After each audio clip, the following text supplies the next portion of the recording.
जो जन मेरी शरण है ताका हूँ मैं दास, और गेल गेल लाग्या फिरूं जब तक धरती आकाश।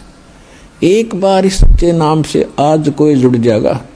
आज उसने नाम ले लिया, कितना रोगी है और चाहे उसकी कल मृत्यु हो जा, नाम लेते भी हो जा, तो अभी परमात्मा अपने बही में लिख लेगा उस आत्मा को कि मेरी होगी भी। अपने आत्माओं हमने असंख्य जन्म बर्बाद कर दिए, असंख्य जन्म मनुष्य के खो चुके हो आप। ये पहला शरीर नहीं जागा जो आज आपका जाने वाला है, मान ले कभी भी। ये तो असंख्य बर्बाद हो लिए, तो कपड़े हैं, कुर्ते पजामे हैं, तो आपकी शरीर बॉडी ऊपर का। और इस नाम के लेते ही आपके कई सैकड़ों कुर्ते पजामे खूटियां व अलमारी में रख दिए जाते हैं। मनुष्य आज आपको नाम लेते ही और चाहे अगले पल मृत्यु हो जाती है।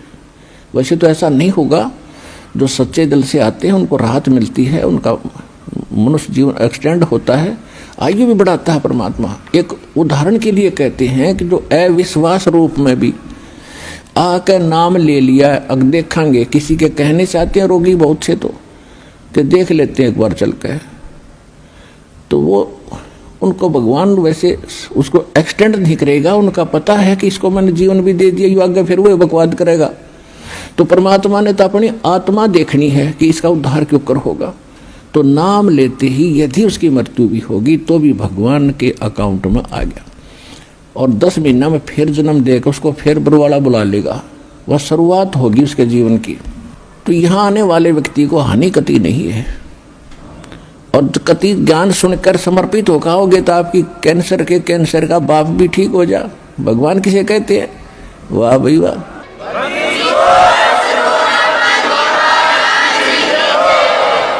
यहाँ पर कम से कम लाखों भक्तों के कैंसर तक के रोग ठीक हो चुके हैं, जिनने समर्पित भाव से परमात्मा पर विश्वास करके नाम लिया और मर्यादा निभाई। क्योंकि दुखी आदमी मर्यादा खूब निभाता है, सुखी तक गड़बड़ कर देता है, समाज को गणा देकर उसने तो अपनी जान दिखाई देती है, तो उसको जल्दी राजी हो है भगवान, जल्दी प्रसन्न होता है, उसका जीवन भी बढ़ावेगा और उसको रोग से मुक्त भी करेगा।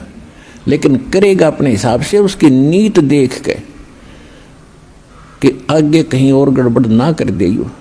तो कहने का भाव है, जो प्रसंग हमारा उसी पढ़ाते हैं। तो परमात्मा से जो हम मांगते हैं वो यही मांगनी चाहिए कि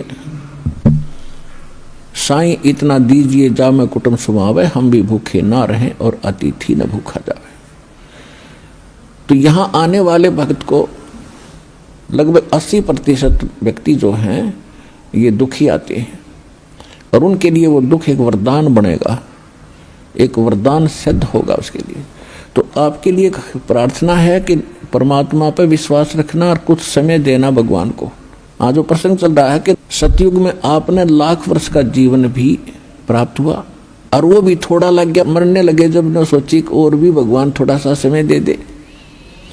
त्रेता में हजारों वर्ष का रहा, द्वापर में भी 800-900 वर्ष तक जीवन रहा है जीव का, और कलयुग में अब 60-70-80 वर्ष हम मुश्किल से जी पाते हैं, 90 वर्ष हद कोई पकड़े मुश्किल से। अरे इसको थोड़ा मानना है कोई बड़ी बात नहीं, हमने लाख वर्ष का भी जीवन थोड़ा माना और वो भी अंत हुआ। ये जीवन तो अंत होगा ही होगा, ये तो फाइनल समझ लो, तो आपने पता है इस बात का। लेकिन मरना हम चाहते नहीं, वो बात अलग है कि अभी नहीं, अभी नहीं। जो मर चुके हैं वो भी ये सोचा करते अभी नहीं। कति स्वस्थ व्यक्ति और खूब फैक्ट्री लाग रही, लाखों करोड़ों अरबों रुपए की कमी नहीं, अपने ही हेलीकॉप्टर से मृत्यु को प्राप्त हो गया एक्सीडेंट होने से, और अब क्या बनेगा? गधा बन के घूम रहा होगा। मृत्यु वो भी गया, या मृत्यु को अचंभा नहीं है, ये तो यूनिवर्सल ट्रूथ है। लेकिन इस मृत्यु को से बचने के लिए अब तरीका है, मालिक की शरण में आओ।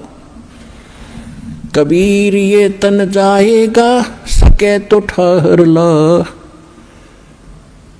एक सेवा कर सतगुरु की, फिर गोविंद के गुण गा।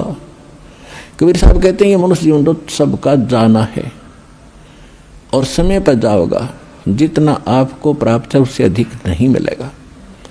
एक प्रियव्रत नाम का राजा था, उसने 11 अरब वर्ष तक तप किया और 11 अरब वर्ष तक उसको राज्य मिल गया। तप से राज्य प्राप्त होता है। अब 11 वर्ष अरब राज्य करके जब वो मरण लगा,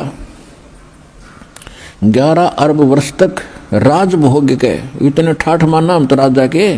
मरते समय जब यम के दूत उसको लेने आए तब उसने एक का प्रार्थना की कि मुझे कुछ श्वास और दे दो। बता, 11 अरब वर्ष में तो किला तोड़ा नहीं, ये कुछ सांसों में तो किला तोड़ देगा। यम के दूत कहने लगे, खबरदार, तेरे ताई एक भी सांस लेने का आदेश नहीं है, और टीटी भी पकड़ कर घसीट ले गए उस राजा को। और यहाँ परमात्मा क्या कहते हैं, जम जो राजा से डरे और मिटे कुर्ब के लेख, अदली असल कबीर हैं ये कुल के सतगुरु एक। मासा घटे न तिल बधे, विद ना लिखे जो लेख, और सच्चा सतगुरु मेट करवाई ऊपर मार दे मेघ।